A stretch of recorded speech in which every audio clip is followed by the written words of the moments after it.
Hello, Pickaholics. Okay, I have a challenge lock. This is from Picks and Pistons. This is Zeiss Zeiss Baby.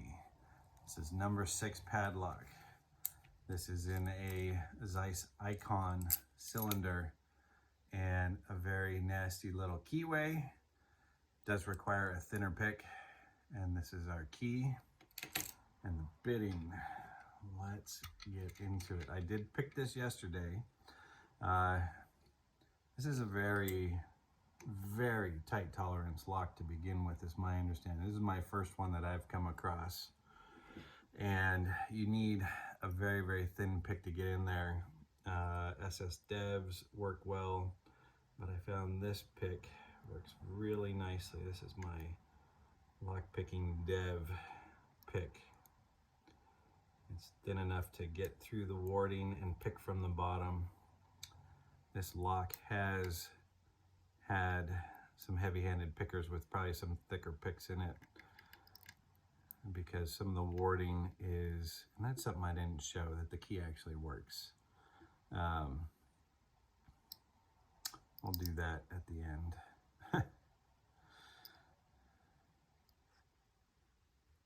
It is a 7-pin lock. And all 7 chambers are populated in this one.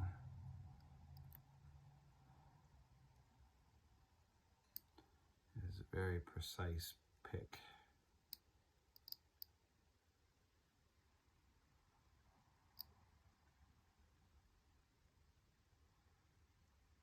I think there's a taper or a T-pin in 5 because I'm in a false set now. And at this point I have to find the pins I didn't pick.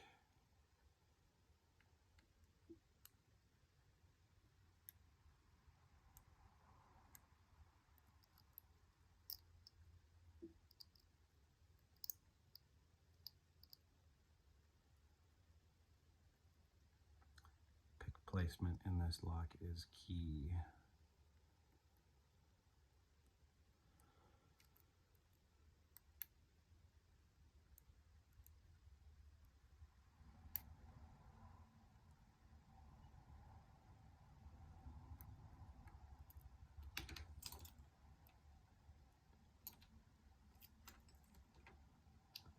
Where'd you go? There it is.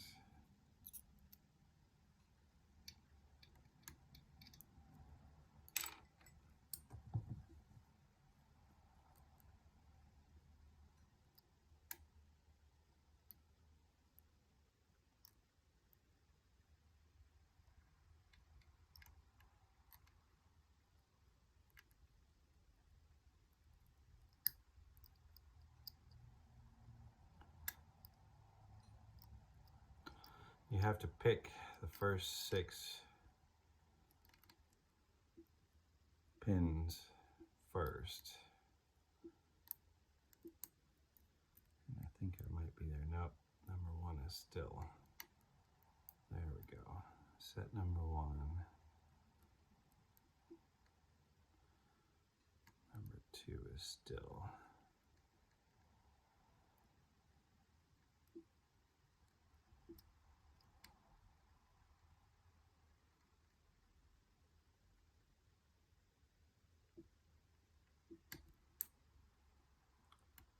I think I missed it.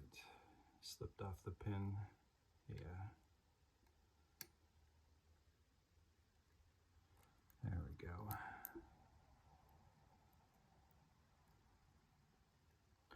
Number 4 needs to be picked. There we go. 5, 6.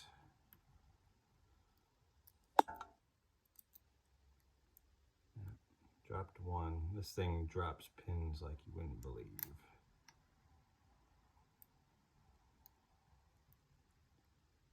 Drop 2 again too. Okay, 1 and 2. 3 is set. Drop 4 again.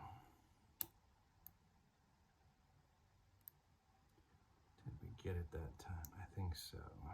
Check 5. Check 6. I think we are picked. Let me just run through the stack one more time.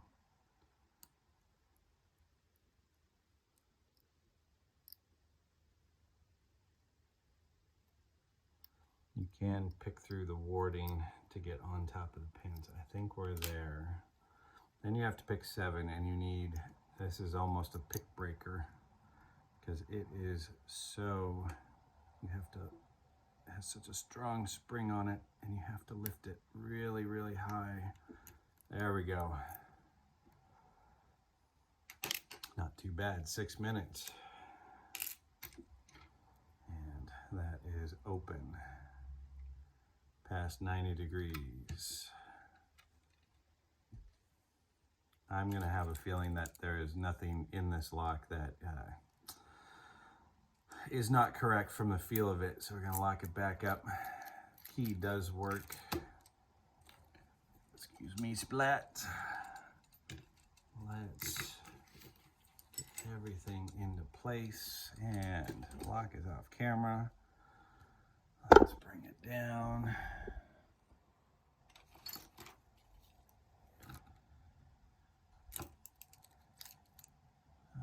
Just a regular C-clip. Tweezers. What size plug do we have? Do we have a standard plug or a large plug? It is a large plug. And that's too big. So we may have to go with a standard follower, but it is not, this is an odd size plug. We're gonna have to just be very, very cautious with this. I did forget to show on the key, where is it? Please shim and orient pins correctly. So there is a bunch of fun in this lock to be had. Let's turn you to about there, so we're not going to drop anything down into that. I grabbed a brand new shim for this because of that number 7, having to try and get past it. Yeah.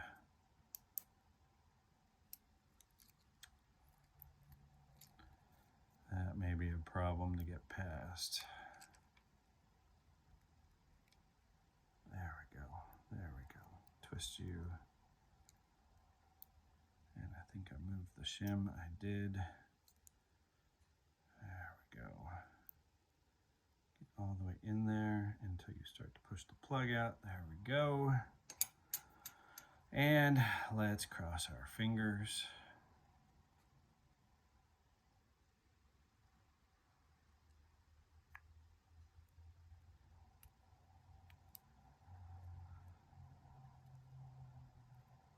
Ooh. That's some overmilling with a lay down trap in it. Oh, and we're losing the bottom shim. This is where we can see that it's 7 pins, how they drilled it from the bottom. That ought to be fun to put back in. Losing everything. There's our shear line. This key works absolutely flawlessly. And we have some overmilling, and I see threading in a lot of chambers. Let's get it to where we can see. You can see we've got a high lift pin in 5. Whew. Wow, I didn't hit anything that was that high of a. Let's try and get the shim out. Try and push you back in there.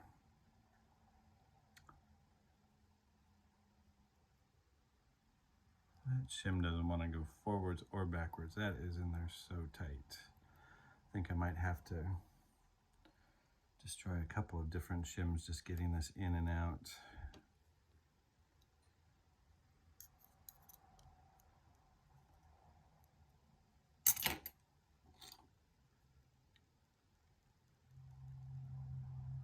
The fun of our locks.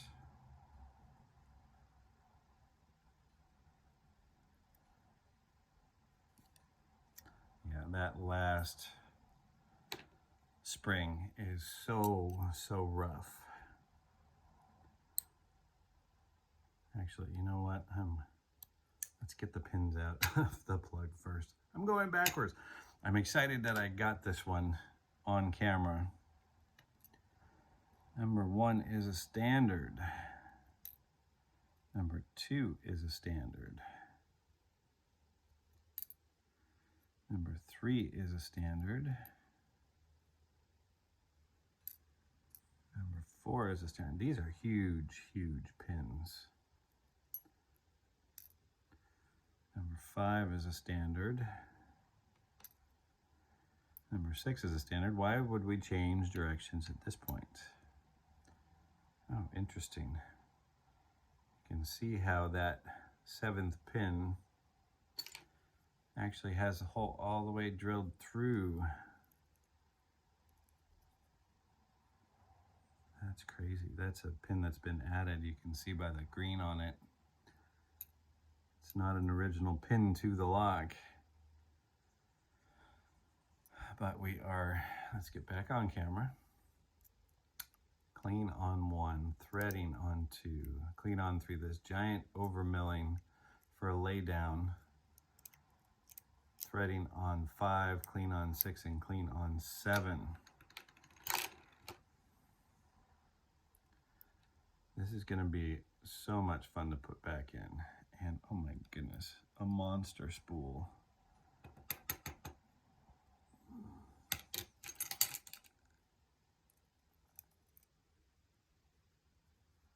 And a big spring too. Wow. Everything in this is big and strong. Another spool on 2, which is what I did feel with counter rotation. And my tweezers are still magnetic, even though I've banged them a couple times. Number 3 is also a spool. Don't really feel that one come into play.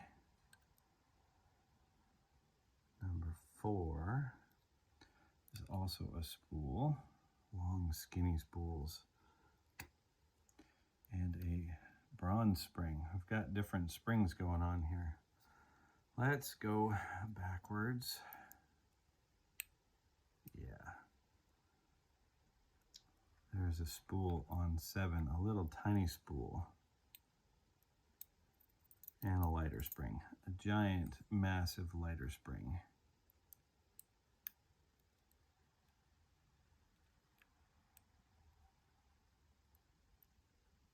Oh, what's going on here? Whoops. I just dropped 5, 2. Oh, because, oh my goodness. Number 6 has a lot going on in it. The pin is stuck to the spring. Oh, and a screw. Let's see, which is our smooth side? That is our smooth side.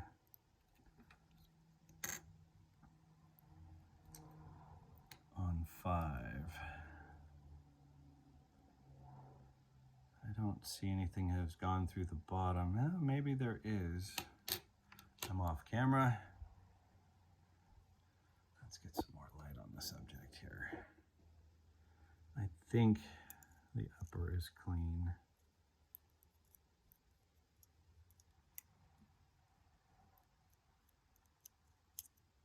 Yeah, the housing is clean. I'll have to push this piece back in. It pushed out with the plug. Yeah, we'll deal with that later. So what is on 6? So this spring has wrapped around a pin, 2-piece pin with a lighter spring. So the spring is a regular spring and a lighter spring to make it all the more fun. The pin is like a 2-piece pin, but it's been put together. So it's almost like a pin in pin, but it was actually set into the spring. Let me put it back in there. is fun. This is a tough ass lock. Clear everything out.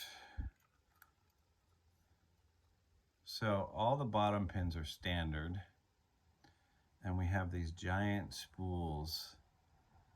Some have been thinned out more. This almost looks like a factory one, but number 4, 5, 4 has been thinned out. We have a screw in 5, and then that 2-piece pin with another lighter spring back in 5, and then a small spool in the back there. Let's see how effective this is. This is a pretty lock. Let's populate. Yeah. Almost everything will come into play except for 3. I don't think that really does act as a spool on there.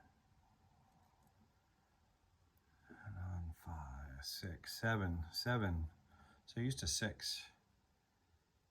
So definitely we get spooling action on 7. Can definitely feel that because you're in a false set with that one set. And in number 6, definitely have to come up out of that. And yes, you will be having to pick a lot of threads. That thing is almost halfway in there. Long video, sorry guys, it takes longer to gut this. And then in number 4, if I could trigger it right by picking that back one, I bet this thing will kick out a huge false set. I'm gonna try that when I put it back together again and see what happens. Number 3 does, if you were to pick everything just right, you would get spooling action on 3, but it's one of the first pins you pick, so it really doesn't come into play. That definitely grabs in the threading, and a big false set with that one. And number 1, definitely having to pick in through that. So this is Picks and Pistons number 6, Zeiss Zeiss Baby. This was a hell of a lock. Okay, Pickaholics, you have a great day, and we'll see you on the next one.